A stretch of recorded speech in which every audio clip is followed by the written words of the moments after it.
英語聞き流し10分間、名作リスニング、英語テキストと MP3 ダウンロード、その他の物語は、ホームページよりご利用いただけます。88thpp.com 88thpp.com This Godfrey Norton was evidently an important factor in the matter. He was a lawyer. That sounded ominous. What was the relation between them, and what the object of his repeated visits? Was she his client, his friend, or his mistress? If the former, she had probably transferred the photograph to his keeping. If the latter, it was less likely. On the issue of this question depended whether I should continue my work at Bryony Lodge, or turn my attention to the gentlemen's chambers in the temple. It was a delicate point, and it widened the field of my inquiry.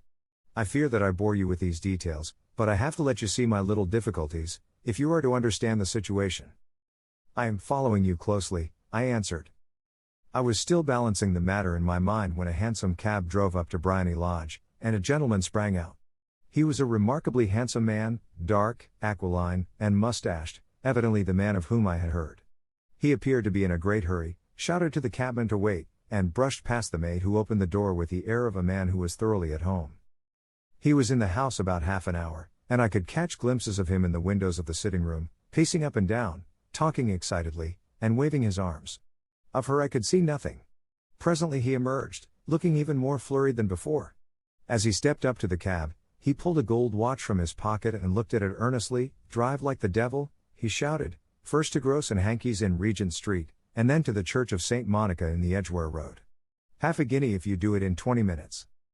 Away they went, and I was just wondering whether I should not do well to follow them when up the lane came a neat little landau, the coachman with his coat only half buttoned, and his tie under his ear, while all the tags of his harness were sticking out of the buckles. It hadn't pulled up before she shot out of the hall door and into it.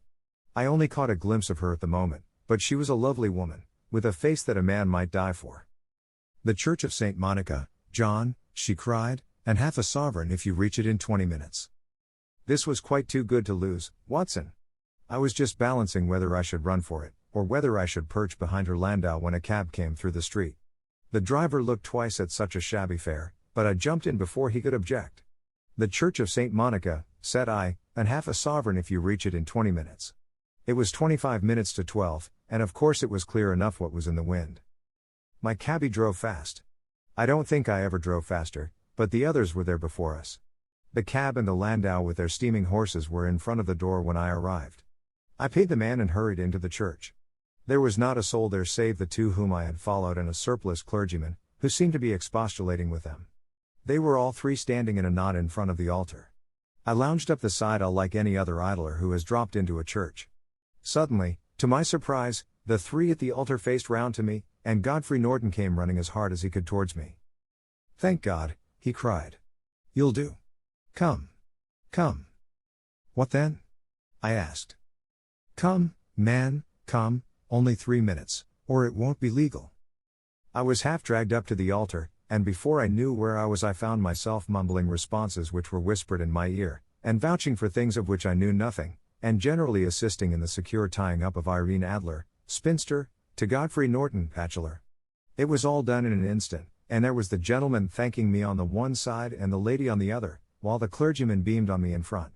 It was the most preposterous position in which I ever found myself in my life, and it was the thought of it that started me laughing just now. It seems that there had been some informality about their license, that the clergyman absolutely refused to marry them without a witness of some sort, and that my lucky appearance saved the bridegroom from having to sally out into the streets in search of a best man. The bride gave me a sovereign, and I mean to wear it on my watch chain in memory of the occasion. "This is a very unexpected turn of affairs," said I, "and what then?" "Well, I found my plans very seriously menaced. It looked as if the pair might take an immediate departure, and so necessitate very prompt and energetic measures on my part. At the church door, however, they separated, he driving back to the temple, and she to her own house. "I shall drive out in the park at 5 as usual," she said as she left him. I heard no more. They drove away in different directions, and I went off to make my own arrangements. "Which are?" "Some cold beef and a glass of beer," he answered, ringing the bell. "I have been too busy to think of food, and I am likely to be busier still this evening. By the way, Doctor, I shall want your cooperation." "I shall be delighted." You don't mind breaking the law? Not in the least. Nor running a chance of arrest? Not in a good cause. Oh, the cause is excellent. Then I am your man. I was sure that I might rely on you. But what is it you wish? When Mrs. Turner has brought in the tray, I will make it clear to you. Now, he said as he turned hungrily on the simple fare that our landlady had provided, I must discuss it while I eat, for I have not much time. It is nearly 5 now. In 2 hours we must be on the scene of action. Miss Irene, or Madam, rather, returns from her drive at 7. We must be at Bryony Lodge to meet her. And what then? You must leave that to me. I have already arranged what is to occur. There is only one point on which I must insist. You must not interfere, come what may. You understand? I am to be neutral? To do nothing whatever. There will probably be some small unpleasantness. Do not join in it. It will end in my being conveyed into the house. 4 or 5 minutes afterwards the sitting room window will open. You are to station yourself close to that open window. Yes. You are to watch me, for I will be visible to you. Yes. And when I raise my hand, so, you will throw into the room what I give you to throw, and will, at the same time, raise the cry of fire. You quite follow me? Entirely. It is nothing very formidable, he said, taking a long cigar-shaped roll from his pocket. It is an ordinary plumber's smoke rocket, fitted with a cap at either end to make it self-lighting. Your task is confined to that.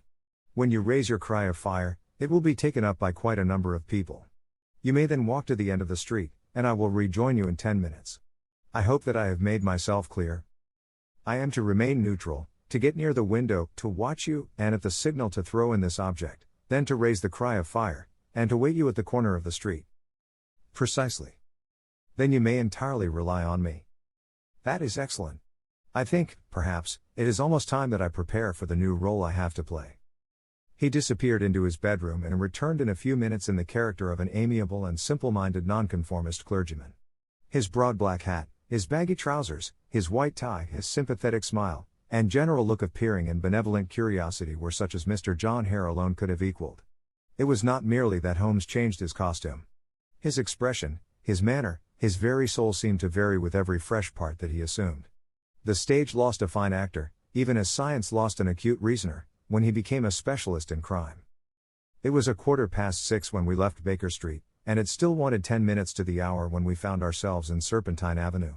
It was already dusk, and the lamps were just being lighted as we paced up and down in front of Bryony Lodge, waiting for the coming of its occupant. The house was just such as I had pictured it from Sherlock Holmes' succinct description, but the locality appeared to be less private than I expected. On the contrary, for a small street in a quiet neighborhood, it was remarkably animated. There was a group of shabbily dressed men smoking and laughing in a corner, a scissors grinder with his wheel, 2 guardsmen who were flirting with a nurse girl, and several well-dressed young men who were lounging up and down with cigars in their mouths. You see, remarked Holmes, as we paced to and fro in front of the house, this marriage rather simplifies matters. The photograph becomes a double-edged weapon now. The chances are that she would be as averse to its being seen by Mr. Godfrey Norton, as our client is to its coming to the eyes of his princess. Now the question is, where are we to find the photograph? Where, indeed? It is most unlikely that she carries it about with her. It is cabinet size. Too large for easy concealment about a woman's dress. She knows that the king is capable of having her waylaid and searched. 2 attempts of the sort have already been made. We may take it, then, that she does not carry it about with her. Where, then? Her banker or her lawyer. There is that double possibility. But I am inclined to think neither. Women are naturally secretive, and they like to do their own secreting. Why should she hand it over to anyone else? She could trust her own guardianship, but she could not tell what indirect or political influence might be brought to bear upon a businessman. Besides, remember that she had resolved to use it within a few days. It must be where she can lay her hands upon it. It must be in her own house. But it has twice been burgled. Pshaw! They did not know how to look. But how will you look? I will not look. What then? I will get her to show me. But she will refuse. She will not be able to. But I hear the rumble of wheels. It is her carriage. Now carry out my orders to the letter. As he spoke, the gleam of the sidelights of a carriage came round the curve of the avenue.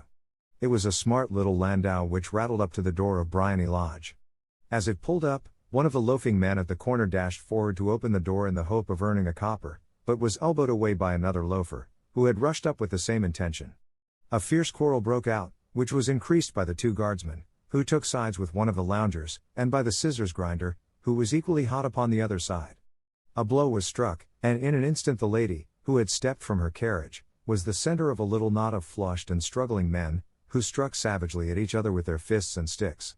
Holmes dashed into the crowd to protect the lady, but, just as he reached her, he gave a cry and dropped to the ground, with the blood running freely down his face.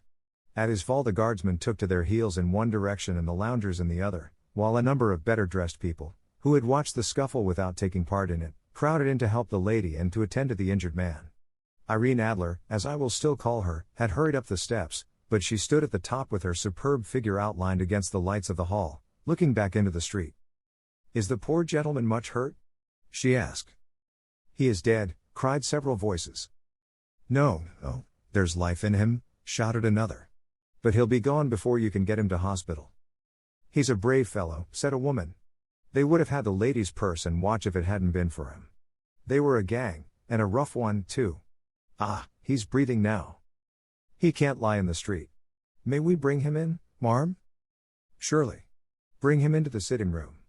There is a comfortable sofa. This way, please." Slowly and solemnly he was borne into Bryony Lodge and laid out in the principal room, while I still observed the proceedings from my post by the window. The lamps had been lit, but the blinds had not been drawn, so that I could see Holmes as he lay upon the couch. I do not know whether he was seized with compunction at that moment for the part he was playing, but I know that I never felt more heartily ashamed of myself in my life than when I saw the beautiful creature against whom I was conspiring, or the grace and kindliness with which she waited upon the injured man. And yet it would be the blackest treachery to Holmes to draw back now from the part which he had entrusted to me. I hardened my heart, and took the smoke rocket from under my ulster. After all, I thought, we are not injuring her. We are but preventing her from injuring another. Audiobook. Living in Kyoto by Hidemi Woods. Now on sale in online stores. 44 available distributors. Apple, Google Play, Amazon Audible, or else.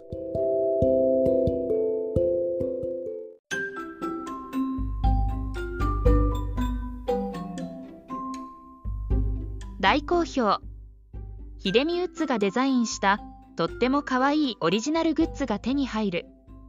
トートバッグ、缶バッジ、ステッカー、T シャツ、トレーナー、パーカー、文具、その他いろいろ、エリゼン .com で見てみてね。erizen.com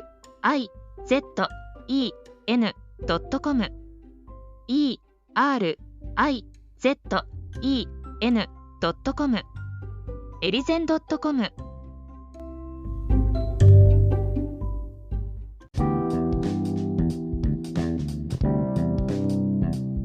英語聞き流し10分間名作リスニング。